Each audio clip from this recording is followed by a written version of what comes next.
Sheriff, thank you very much for being here tonight. Sanctuary cities are much in the news at the moment. I wonder if you could speak to what you think of them and what should be done about them. Two breaths. I have the. Oh, you've got the propellant. Okay. Yeah, it is high time that we deal with this concept of sanctuary cities. Sanctuary cities, as you know, are those safe havens that some communities, mainly run by Democrat, liberal, progressive mayors and other county officials. Really, they're looking for a future voting base. That's what this whole thing is about. Don't kid yourselves about the stories you hear, how they, the crocodile tears about you're splitting up families and so on and so forth. Nobody's trying to do that. But the fact is that we have allowed this problem of illegal immigration to grow to the point that it has now. Anywhere, I don't know if anybody knows an exact number. I've heard anywhere between 11 and 17 million people in this country illegally. If you're going to be a sovereign nation, you have to have borders, and then you have to defend those borders. You cannot allow people to illegally enter into your country and take up residence. You just cannot do it. But we've let this grow to this point today. From a criminal standpoint, because the former President Barack Obama dismantled some of the things that we had at the local level where we could assist. We don't have federal immigration authority at the local level. Cops, sheriffs, deputies, sheriffs do not have authority to enforce federal immigration. But we can work with ICE, Immigration and Customs Enforcement. We can work with them. They're the ones that do the investigating. They're the ones that do really the work on the immigration end. But since, from the criminal standpoint, they all come through a county jail once they're arrested, that becomes a conduit with ICE where they can come in, take a look at the criminal population, do an investigation on individuals that they deem. I don't have anything to do with it. I mean, in terms of I don't say, hey, look at this guy, look at this guy. They decide who they're going to look at. And if they feel that in a very short period of time that this person may be in the country illegally, they put out a detainer. This is a lawful order to hold somebody. But it's not enforceable of local officials. So a sheriff has to want to cooperate with them in that detainer. By the way, Kate Steinle, who became the kind of the face of illegal immigration from a criminal standpoint, that guy, ICE had asked that guy who people want to say allegedly, I say killed her, hasn't been convicted, but he did. They asked that he be detained, and the sheriff of San Francisco County, whatever that is, was one of those that's not, because San Francisco is a sanctuary city, and let the guy go, he ends up killing Kate Steinle. Okay? I will not allow that to happen in my county. I will not allow that to happen. So when ICE comes in and asks for a detainer with us, I do hold on to them until ICE says, okay, we're done, or ICE takes them out of my custody. We have got to get our arms around this problem now. If we do not do it this time around, within the next 4 years, it's never going to happen. It's not going to happen. Okay, this might be our last chance. My question is actually for Peggy. My grandchildren's father is a Salt Lake City policeman. What does my daughter tell these little children when they are hearing that police are being shot every day?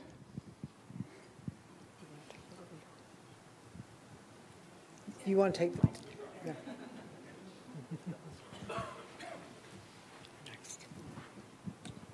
Well, what I usually tell people,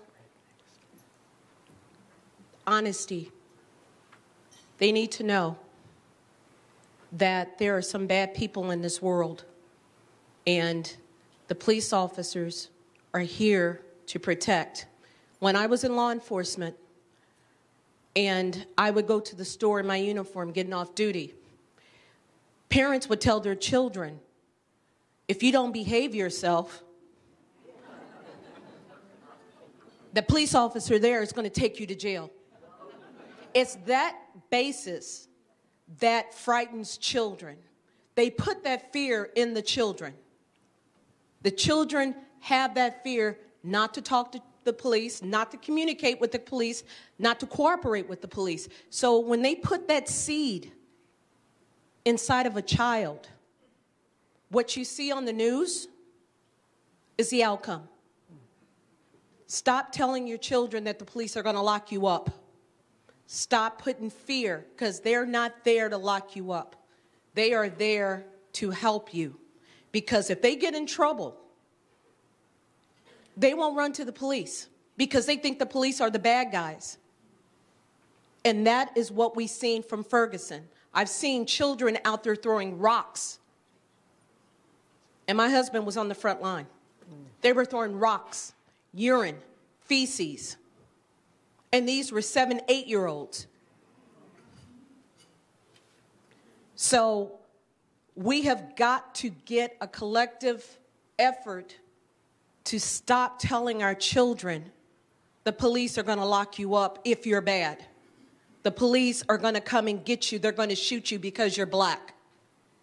That is what we're seeing in this country. We're seeing an anti-police sentiment, and that has got to stop. Until we come together and tell the truth and stand up for the blue and hashtag back the blue, then it's never going to get better. It's always going to be this hatred towards cops.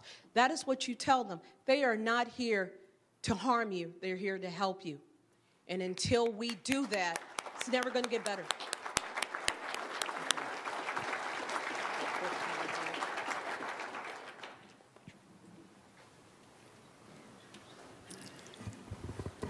Okay, the rest of you, if you have any other questions, we'll take a couple more. Okay. Sheriff Clarke, thank you for who you are and what you do. My question's a simple one, and I think probably several people in this audience feel the same. What can an everyday person like me do to make a difference? You know, I get asked that question a lot, and what I find, there's a lot you can do, but everybody wants to move mountains. See, everybody wants to solve some of these big-time problems that this country's faced with, and they want to do it all at once. Okay, but I use the analogy, how do you eat an elephant? One spoonful at a time. How you can help is make the difference in the lives of people around you. Okay? And you can do that on an everyday basis. And when you do that for this child over here, for this adolescent over here, for your kids over there, for your neighbor over here, after a while, you've made a difference in the lives of a lot of people. See, we don't look at it that way. We want to do the big stuff. You know, we want to cure cancer. We want to, and I get that. But the reality is, you're only going to be able to move the stone a little bit. Stop trying to move a mountain. Just move the stone a little bit. And you can do that every time you come in contact with somebody. But here's one thing that I'm seeing that I'm starting to try to encourage people to do more and more. And it isn't just since the election of Donald Trump, as 45th President of the United States. I started this as I was on this road to help him campaign. A lot of Donald Trump supporters were underground. I knew there was an undercurrent. I wasn't being registered. I knew it. I was sensing it everywhere I would go to campaign for him. And everybody was trying to do this in secret. People would come up and whisper to me. You know, I'd say, Sheriff, you know, I'm voting for Donald Trump. I'd say, Sheriff, I'm supporting Donald Trump. And I'd look, I go, why are you whispering at me? But we got to stop walking around on eggshells. All right? You have to become a voice. You have to develop the courage. It's going to take time if you haven't done it, because these people on the left are ugly. They'll do some ugly stuff. So I get why people are that way, but we got to stop that, because the left is loud. You know, they don't walk around in fear of, you know, who they support for elected office, their causes. You know, they show up with thousands and you know, a lot of people at a rally. That's another thing you can do. Organize a rally, something like support for your police department. You know, use your social media, whatnot, your email list. Just, hey, so what if 25 people show up? That's a start. You've done something because you've shown these folks, pointing to the chief down here, You've shown them that this community cares about you. That means a lot to the psyche of a law enforcement officer. We know we have your support, but we don't get to see it. We only get to hear from the cop haters. We want to hear from you folks. So things like that, I say, there's a lot you can do. You'll figure it out. But gosh darn it, start being heard. Stop whispering that you voted for Donald Trump. Okay?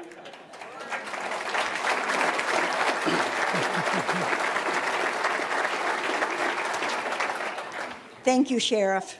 You're welcome. I don't whisper. But what I want to ask you, in Ohio, we have to jump through a lot of political hoops to get a concealed carry. I would like to know what you feel. Would you rather us have concealed carry or open carry? Both. No, because these are individual rights and it's your choice. It isn't for me to say, it isn't for government to say what you should be able to have. All right? Many states have the open carry. It's a little difficult to do in some of these states that are anti-gun. Wisconsin has always had constitutional carry, we call it. It's written in the state constitution, but people wouldn't exercise it because the local police would arrest you if you walked down the street brandishing a firearm. Wisconsin then 3-4 years ago enacted concealed carry. But that's an individual choice. Yeah, the states that, like you said, that the concealed carry, that's stuff you're going to have to push through with your legislature. But there's an opportunity now. There's a real opportunity here to get back to that founding document and to implore at the ballot box, if you have to, your legislators to realize these are individual rights. You don't grant them to me. I was born with them. But just isn't how the question's framed. We can't get concealed. It's not for government to give it to you anyway. But see, you got to be smart about this. I never advise anybody go out and do something that might be legal but might be a little crazy. Here's what you have to do. You have to build a critical mass. You have to build a critical mass of people in support, and then you do it collectively.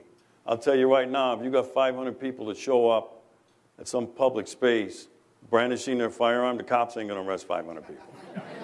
Okay, but see, that's how the left does it, right?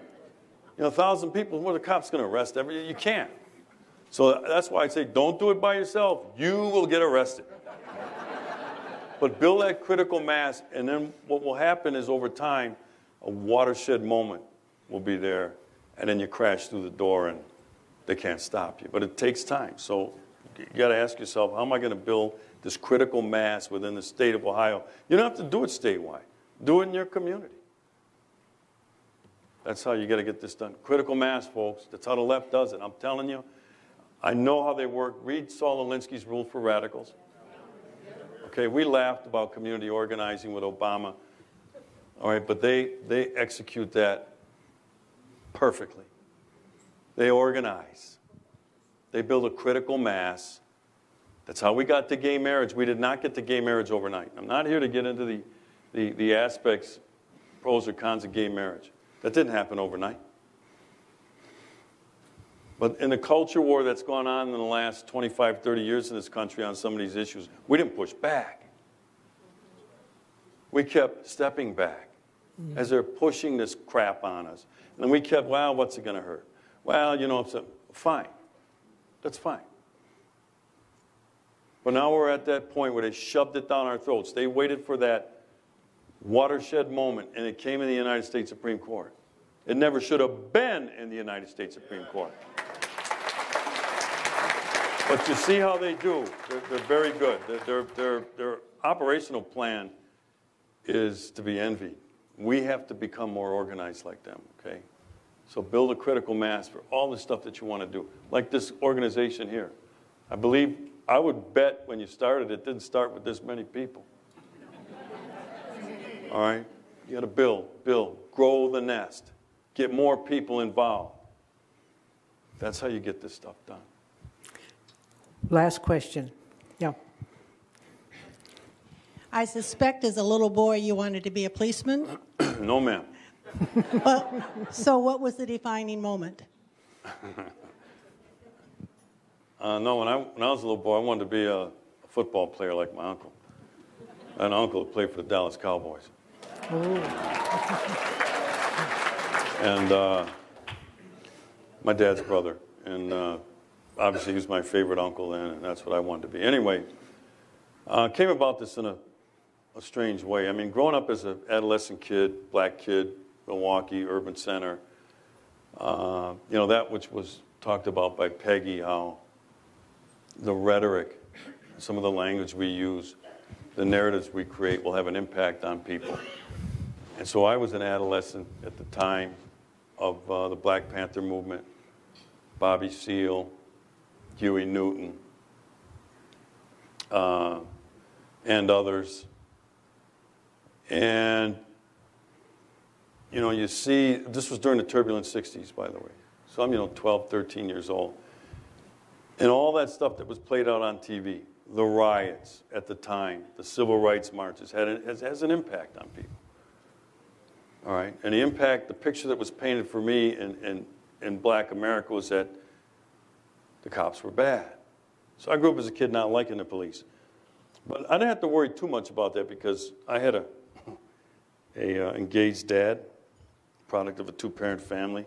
My dad was real big on discipline. And when you get my book, I relay a story in there about my first exposure to the police. I was with a couple buddies of mine. We're hanging outside my house. My dad didn't let me hang out on street corners or down the street. He wanted my rear end at home. And he said, you can invite your friends over to hang out here because he wanted to keep an eye on me. That's what I said. I had an engaged dad. And squad car drives by. I stick up the black power symbol, right? Cops, about 12, 13 years old. It's a punk kid, right? Car stops. I didn't expect that. And backs up. And the cop says, can I help you? My dad was at home at the time. And it's a summer day, so the door's open. He sees us. He comes outside. He walks up to the squad car and says, officer, can I help you? That's my son. He says, well, I thought he was flagging us down. He said he had his hand up, right? My dad said to the cop, I'll take care of it. Squad took off because he knew. The police knew. He'll handle this. We don't have to do anything. I was hoping that squad would come back. Yeah, I'm waving you back. My dad, strict disciplinarian, comes back. He says, get in the house. Friends ran off. And he asked me what happened, and I said, I told him what happened. And he just looked at me and he said, why are you screwing with the police? He said, leave the police alone. That was the end of it. I thought it was done. All right, my dad handled it in the right way. He had the fear of God in me anyway. But basically what he's saying is, respect the police. Leave them alone. Don't screw with them. Okay, so anyway, I grew up not really liking the police. But my dad, as I get into 18, 19 years old, you have to be 21 to be a cop. My dad would just kind of float it out there. You ever think of being a police officer? And I'm thinking, no, I don't like the police. I didn't say that, but that's kind of how I felt. So, as I'm going to school, and I had a couple summer jobs, and the job I think that convinced me, I was driving a beer truck. Now, that's fun for an 18, 19-year-old kid. It is. But I'll tell you what, a couple of summers of that, and then a full year of that before I became 21, of hauling beer kegs and beer cases up and down rickety stairs at taverns and restaurants, I just realized, this ain't for me. I didn't know what to do. I mean, I didn't have any, 21 years old. So I thought, remember what my dad had said, and I said, well, why don't I try to go take the police exam? Here I am.